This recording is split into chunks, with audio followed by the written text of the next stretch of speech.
bonjour à tous. Déjà, je me demande pourquoi je suis là. Il y a 6 mois, je ne connaissais pas le design thinking, pour être très honnête.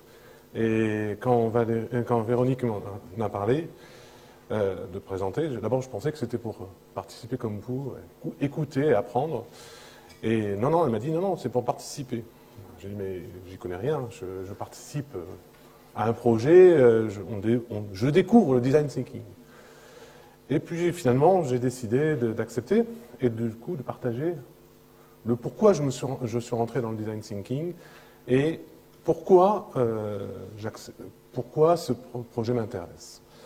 Alors, juste pour situer, je suis responsable, je suis en charge du développement des solutions de Smart City pour Bouygues Energies & Services, qui est une des filiales du groupe Bouygues.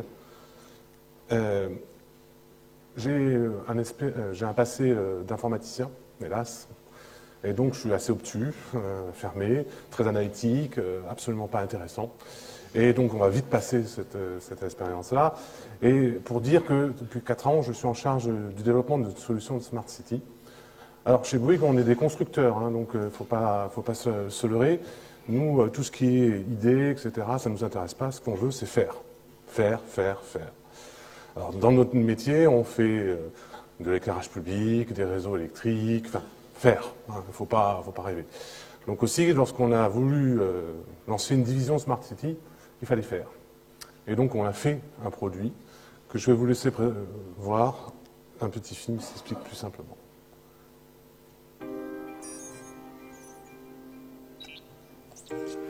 Look at this town. This is what it looks like today, with its buildings and structures. Now imagine that your town hides a secret, because in reality, your streetlights actually form part of an intelligent electric and digital network. Just think, your streetlights will adapt according to the time of day, the state of the roads, the weight of the traffic. Just think, during the day, each lamppost will perform many different roles. Because as of now, your network of streetlights provides more than just light. Just think, your lampposts are protecting you. Your lampposts are giving you updates on what is happening around town. Your lampposts are providing you with internet access. Your lampposts are broadcasting sound around town. Your lampposts could save a life. Now just think of any number of services that are yet to be invented. Custom-made services. Just think, they're already in your city box.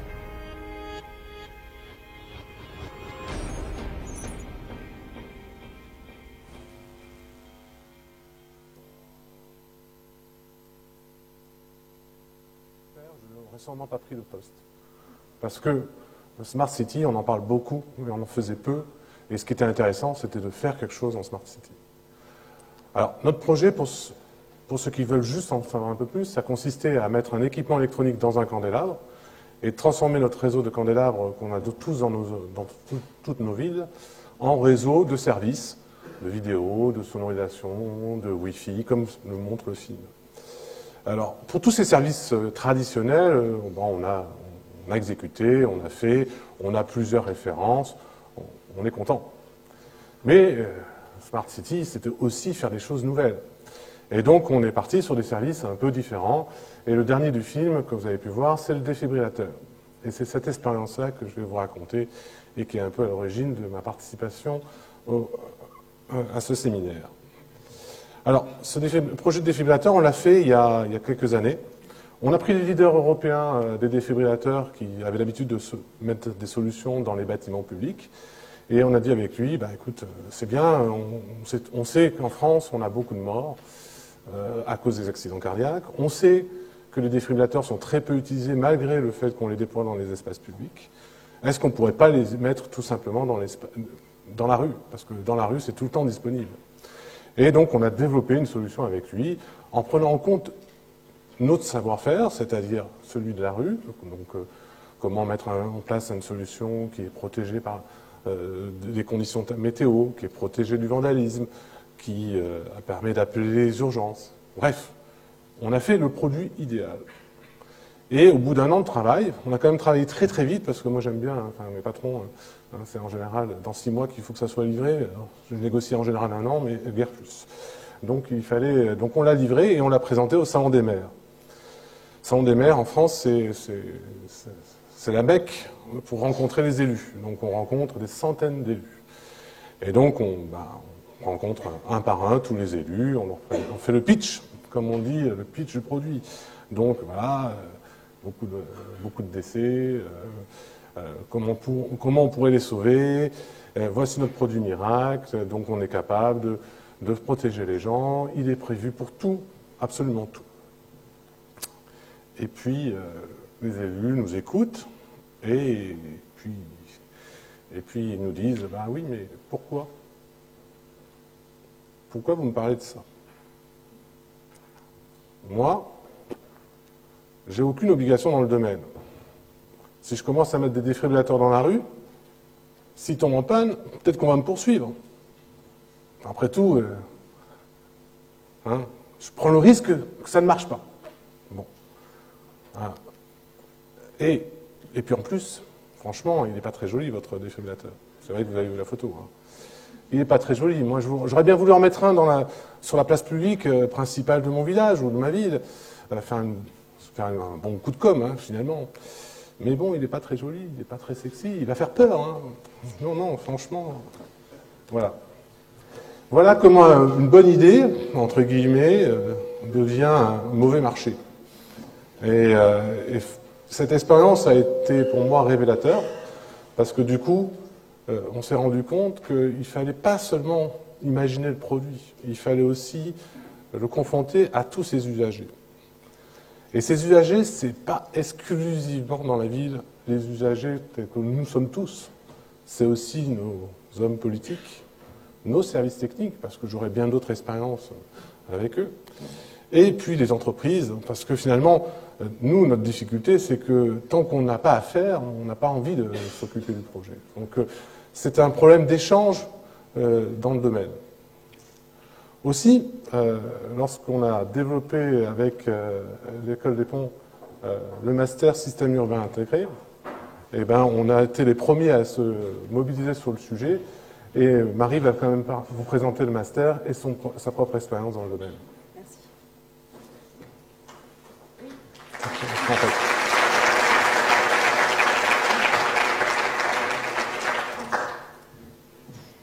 Bonjour à tous. Oui, en effet, Bouygues et Alstom, en fait, ont lancé il y a un peu plus d'1 an un appel d'offres pour former en fait leurs cadres, mais également d'autres personnes, au métier de demain. Finalement, comment réaliser la ville durable, comment on réalise de la ville durable, comment on réalise de la ville intégrée. Et ils ne se sont pas trompés, car ils ont choisi l'École des Ponts et l'École des ingénieurs de la ville de Paris, et notamment parce que les deux écoles, en fait, ont formulé une proposition qui comportait une part importante, justement, de formation au design thinking, à la démarche design thinking, et c'est une démarche exploratoire, puisque on va appliquer en fait la démarche design thinking aux systèmes urbains intégrés. Et donc on va essayer de mettre en œuvre ça avec le concours notamment de Christophe, et on va vous raconter ça tout à l'heure. Ce que je voulais vous raconter aujourd'hui, c'était que finalement le design thinking que j'ai découvert il y a un peu plus de 6 mois, quand je suis arrivée à l'École des Ponts, m'apporte en fait des réponses à des questions que je me posais depuis très longtemps. Alors bon, à l'échelle de mon expérience, ma jeune expérience professionnelle. Et elle m'apporte des réponses dans mon expérience d'urbaniste. Elle m'apporte des réponses également dans l'enseignement et dans la pédagogie que je mets en œuvre pour enseigner l'intégration des systèmes urbains. Donc je vous propose de vous raconter 3 réponses qui m'ont été données par le design thinking. Donc les 3 réponses sont les suivantes. Le design thinking me permet de remettre l'usager au centre de la fabrique de la ville. Il me permet de répondre à cette fameuse question, mais finalement, qu'est-ce que c'est l'intégration des systèmes urbains? Qu'est-ce que ça veut dire? Qu'est-ce que ça veut dire la ville durable? Et puis enfin, évidemment, et ça je pense que vous commencez à le comprendre, évidemment, c'est une méthode absolument géniale pour pouvoir enseigner. Et pédagogiquement, c'est vraiment très intéressant la relation en fait, que ça forme justement avec les étudiants et avec nos partenaires.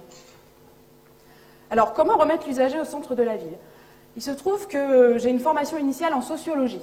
Donc j'ai toujours été plutôt intéressée par l'analyse des besoins, la réponse aux besoins des humains, des êtres humains, la réponse aux besoins des sociétés. Donc j'avais une appétence particulière pour cet aspect-là. Bon, il se trouve que j'ai bifurqué vers l'urbanisme, comme vous l'avez sans doute compris. Et en urbanisme, en fait, à cette époque-là, à l'époque où j'étais étudiante, il y avait, et c'est toujours le cas, quelque chose qui était très en vogue et qui était très enseigné, c'était la concertation et la participation des habitants. Alors je me suis dit, génial, moi qui suis de formation sociologue, qui ai toujours qui me suis toujours intéressée en fait, justement aux besoins des usagers, aux besoins des habitants, je vais enfin pouvoir mettre en œuvre dans l'urbanisme cet élément. Alors j'ai appris en cours, j'ai appris dans les textes de loi, j'ai appris dans le discours des communicants, qu'est-ce que c'est la concertation? Alors la concertation, c'est génial, on se met tous autour d'une table, on griffonne tous sur le même plan pour pouvoir faire une ville géniale où tout le monde est content et puis tous les habitants participent et c'est super, c'est une fête. Alors il se trouve que, après j'ai quand même exercé un petit peu en tant qu'urbaniste et j'ai constaté que finalement la concertation, ça ressemblait quand même plutôt à ça, c'est-à-dire un public plutôt passif, plutôt âgé, il faut bien le dire, et plutôt qui a des intérêts vraiment intimes, particuliers, en fait, disons-le, des propriétaires, qui ont intérêt à pouvoir voir l'évolution du projet. Alors là, j'étais très très frustrée. Et en arrivant à l'école des ponts, donc je rencontre Véronique me dit, mais voilà, mais le design thinking, en fait, on renverse la vapeur, on place l'usager au centre, on part de l'usager. Je me suis dit, mais c'est ça qu'il me faut, c'est une méthode, une méthodologie, une démarche, avec des éléments que je puisse appliquer pour pouvoir remettre l'usager au centre. Donc, évidemment, j'en suis au tout début, comme vous l'avez compris, puisque je découvre à peine le design thinking, mais rien que pour cette question fondamentale de comment remettre l'usager au centre de la fabrique de la ville, je suis convaincue que le design thinking m'apporte et m'apportera des réponses dans le futur. Alors, du coup, se poser cette question cruciale de comment on intègre les systèmes urbains. Alors, c'est sûr, on dit la ville durable, c'est la ville intégrée, les systèmes doivent interagir les uns avec les autres. Mais les systèmes, qu'est-ce que c'est en fait? Alors les systèmes, là, effectivement, ils sont innombrables dans la ville. On peut en lister quelques-uns, les transports publics, les réseaux d'assainissement, les réseaux électriques, les équipements. Mais finalement, qu'est-ce qui fait que ces systèmes peuvent être intégrés et qu'est-ce qui fait que ces systèmes peuvent dialoguer les uns avec les autres? Eh bien, je me suis rendu compte, notamment dans mon expérience sur le master spécialisé Integrated Urban System dont je suis responsable, que finalement, chaque usager, chaque personne, chaque professionnel de la ville est lui-même, en fait, l'incarnation de l'intégration de ces systèmes urbains. Et je me suis rendu compte que finalement, comment je pourrais répondre à cette question, comment intégrer les systèmes urbains? Et bien finalement, c'est en passant par la réponse aux besoins des usagers. Parce que qui mieux qu'un usager concentre en fait tous les systèmes urbains et les vit en fait de manière naturelle. Et on s'est rendu compte dans la démarche qu'on mène avec Christophe, donc sur effectivement le Master Integrated Urban Systems, donc on essaye de développer des nouvelles applications pour la Citybox que vous avez vu tout à l'heure. Et on s'est rendu compte que quand on va sur le terrain, puisqu'on est allé évidemment sur le terrain tout de suite, dès le premier jour du projet, quand on interroge les usagers, naturellement les usagers, ils intègrent les systèmes. Naturellement les usagers, ils ont des enjeux sur le transport, ils ont des enjeux sur l'électricité, ils ont des enjeux sur les espaces publics, la route, l'utilisation des espaces verts. Finalement, l'usager, c'est vraiment la clé pour pouvoir décomposer le système complexe que constitue la ville. Et finalement, donc, toute cette démarche design thinking me permet en fait d'appliquer une pédagogie innovante et de enfin pouvoir répondre de manière, disons, fun, de manière intéressante aux besoins des élèves pour enseigner justement cette intégration des systèmes urbains.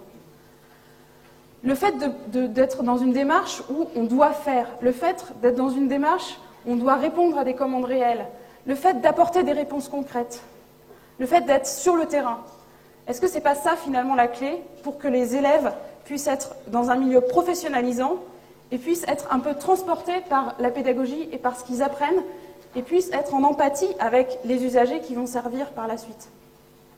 Finalement, en quelque sorte, le design thinking, ça me permet de pouvoir mettre en œuvre véritablement la notion de la ville durable. Avant tout, c'est une ville désirable. Et qui dit ville désirable dit évidemment pouvoir adapter en fait, la ville aux besoins des usagers pour que les usagers se l'approprient.